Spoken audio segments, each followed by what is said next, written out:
behalf of the Assembly of First Nations.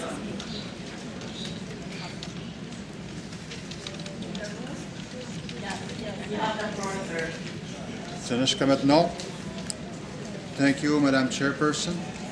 Sisters and brothers, it is with great honor and humility that I address the Permanent Forum today. Although we come from a country that is known for its wealth and human rights record, the experience of the majority of indigenous peoples from our region is not reflective of a country that is wealthy and champion of human rights. This was revealed when the UN Human Rights Committee, in its 1999 report following the investigation on the Aboriginal peoples living in Canada, stated, and I quote, "The Aboriginal people's situation remains the most pressing problem facing Canadians," end of quote. 10 years later, very little has changed. Our peoples have lived through 500 years of colonialism, which has seen a variety of tactics used to extinguish the indigenous peoples. We have survived proclamations that placed bounty on the heads of our peoples. We have survived the first experiments of biological warfare, the deliberate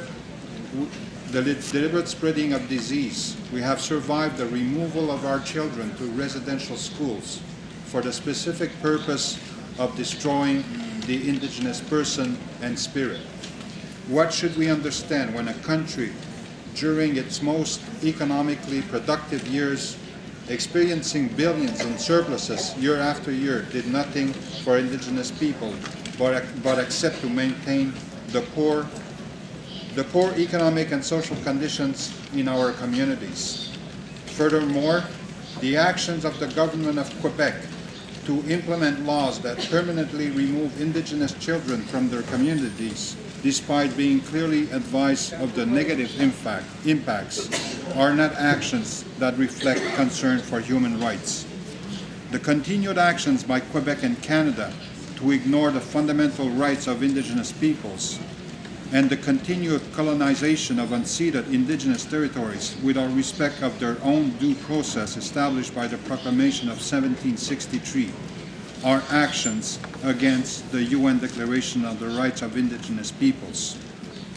We express our appreciations to the governments of Australia and Colombia for their position on the declaration. Canada, in its continued opposition and despite its confirmed obligations to protect lands and rights of indigenous peoples, has chosen to stand by and observe.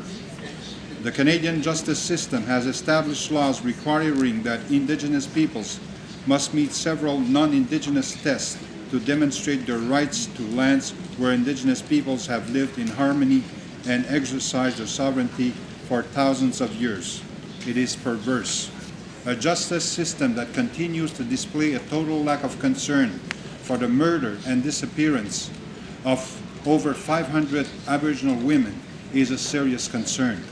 These kinds of inactions have resulted in the acceptance by the Canadian people of a lower standard for indigenous peoples in Canada. In conclusion, we do not want to assimilate and eventually be extinguished. We want our children 7 generations from now to be proud members of our respective nations. We wish nothing more than to live in harmony with our non-indigenous sisters and brothers, and to be a complete and equal part of humanity. For these reasons, I make the following recommendations. We strongly urge all appropriate UN bodies through the Permanent Forum on Indigenous Issues to study the effects of long-term chronic underfunding of First Nations in Canada in order to identify the impacts and the relationship of these impacts to their survival as distinct peoples. We recommend that the Special Rapporteur, Mr. James Anaya, as a follow-up to the 1999 UN Human Rights Report, visit the Quebec region of Canada to examine the living conditions of Indigenous communities and their relationship with the governments of Quebec and Canada.